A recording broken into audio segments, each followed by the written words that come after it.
In front of me is Samsung Galaxy Tab A11 and today I would like to show you how you can change default apps.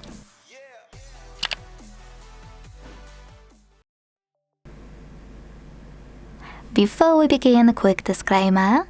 To change your default apps, you need to have new ones ready to replace them.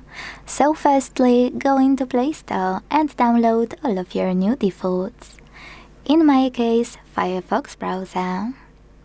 As you can see, I already have it on my tablet, so I can exit Play Store and go into Settings. When you're ready to access Settings, scroll to Choose Apps section, available here.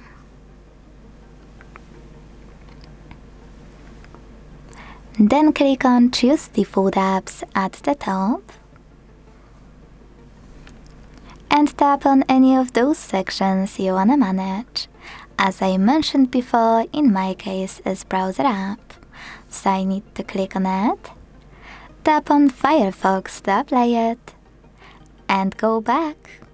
As you can see, after a couple of seconds, my default app has changed. Thanks so much for watching. If you enjoyed this video, leave a like, comment, and subscribe. Bye!